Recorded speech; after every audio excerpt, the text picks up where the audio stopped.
all the things that you would like to see in a place, it's all in Bohol.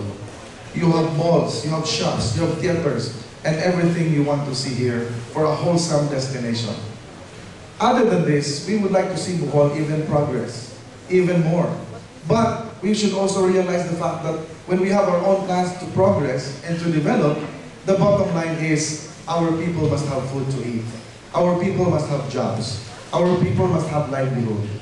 Kung ang atong mga kabataan, makakitaan na og mga trabaho din sa Bohol, then we would say that we have reached the apex of our dreams. Because we have placed in Bohol the necessary social and infra activities nga naagyo ng employment sa atong mga kabataan. They need not go to other places.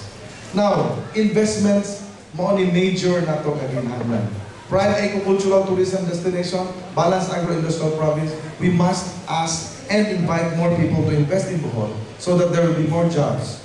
We would like to see an economic zone in the province of Bohol that will attract investors, investments that are environment friendly so that it can provide jobs. The investment should focus on the area of agriculture, the investment should focus on the area of tourism, but most of all, we must also strengthen our ICT infrastructure.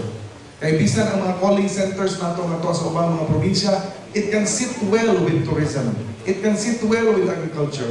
If we have more ICT facilities here in Bohol, and we have calling centers, for instance, providing jobs, is agriculture providing jobs, tourism providing jobs, our infrastructures also in the communications technology providing jobs, then ang atong mga kabataan need not go to other places. I want and I would like to see a program, health, education, agriculture, and tourism. Thank you. Okay, salamat. So, isip ito sa paginhawaon ni silang duha itong mga bisita karon. Atong pasalamatan karon ang atuang mga bisita, mga kauban, ang atuang mga participants, ang gikan sa nagkalain ng mga lungsod, mga SK Municipal Federations, no? Gikan sa nagkalain ng mga lungsod o atuang mga student leaders, no? Nagikan pa sa Holy Name University, sa Bohol Island State University, Calapi Campus, gikan sa University of Bohol, gikan sa Crystal A College, o gikan sa Wisdom College. So, daghang salamat kauban nato kay mga kauban na sabi ko na nato karon ang SSG sa STI colleges sa Tagbilaran o sa PMI colleges. So, naduhagan na ito ang mga participants sa Hapuna. Okay, so huwag kini mga kaigsunan ang Bohol Agenda, a Youth Political Forum. O ato na po i-take advantage kini mga kaigsunan ang pagpahibaw mga kauban sa nato karon ang atuang mga kandidato o kandidata sa Mr. and Miss Teen Bohol 2010. Ito pagpakan. Palihog pinto na ito mga kandidato o kandidata. Okay, pamalihog na para ma-recognize sa tuwang future governor. Okay? Okay, daghang salamat. Ang coronation night, ang final judgment sa tuwang Mr. and Miss Teen Bohol karong May 27. So probably by then, ito ang bagong governor na mahimong guest sa tuwang Mr. and Miss Teen Bohol na pagkahimuon sa Mayo 27 dinha sa Bohol Cultural Center. Okay, so ang atong sunod na pangutana ng ikan sa audience. Ang pangutana, kung ikaw ang mudao, imo bang ipanghanger or pamulihan ang mga naa sa posisyon aron ipahiluna ang imong mga tao isip pagsukli sa inyong utang kabubuton?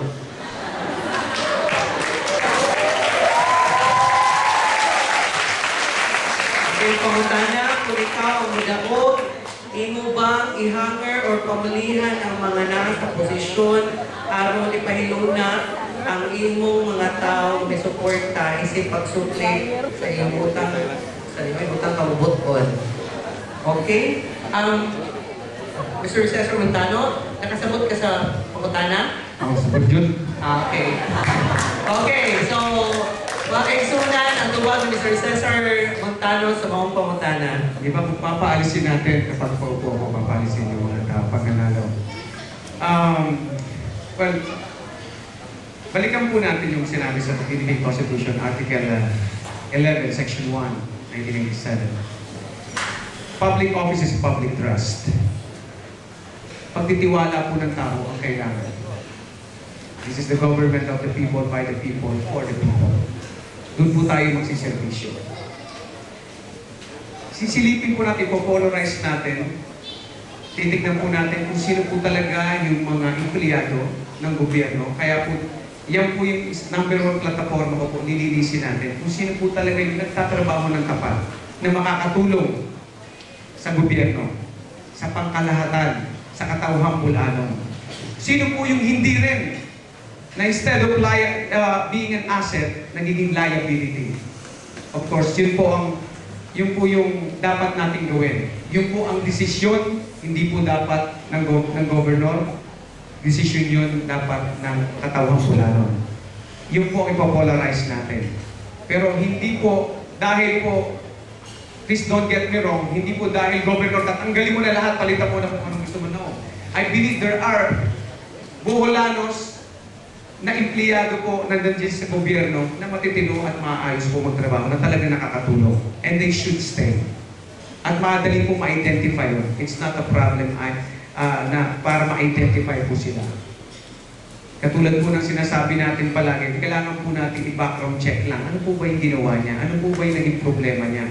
At ano po ba yung mga skills niya na pwede pang makahatag kung talagang tinuod na tabang diri sa atong pangangamhanan. Yung po i-check natin. And I don't think it's a huge problem. Para po malaman kung sino yung nakakatulong, kung sino yung liability, at sino pa yung iba pang makakatulong. Hindi lang po yung probinsya natin. We should think of other provinces who could help us also, assist us in building our nation, or our province per se. Yun po dapat ang isipin natin. But to stand there at magsiga-siga at magbose dahil ako ng governor, tanggalin na kayo lahat. No? I don't think that should be a good idea. I still believe na marami pong mabubuting puhulan. Marami pong salamat. Ito ang tubag ni Mr. Cesar Montano, pero itong malubog ang tubag ni Congressman Edgar Chato.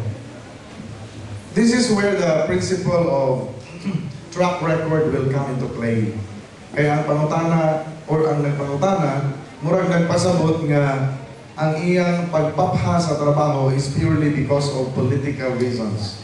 Maybe because wa mo suporta or nahimong babag during sa PDI. Track record will show that Edgar Chato, since the time nga nahimutan mayor, naghawid na katungdanan sa probinsya sa Bohol, and even in Congress, ang barahan sa atong panerbisyo is always efficiency in the delivery of public service.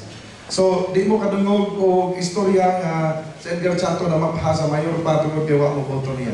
Or, na mga first district nato din ang serbisyo nato sa atong tanang mga barangay, ato yun nang giangay, atong gi-share sa tanan, and it's also using the principle of what is best for the community is also best for public service.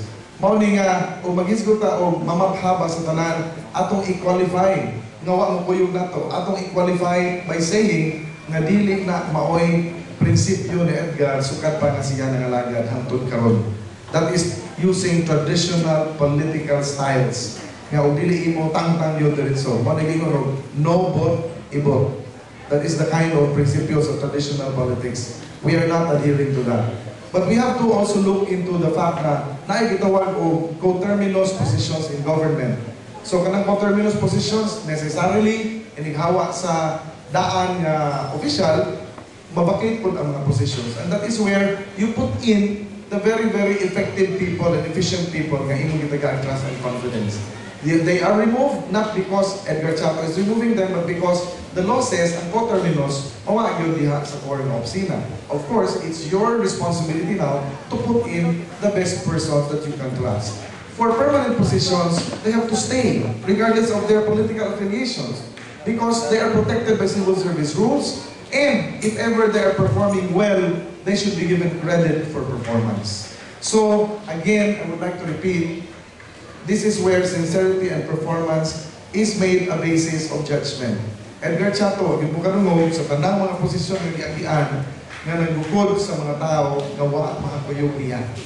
However, it is also important to stress that once you are in office, it is your responsibility and duty to get the best people to work with you so that you can deliver effectively governance in the highest order. Thank you. Okay, dahil salamat mo katuwang tubag ni Congressman Edgar Chato. Ang atong sunod na pangutana mo kini mahitungod sa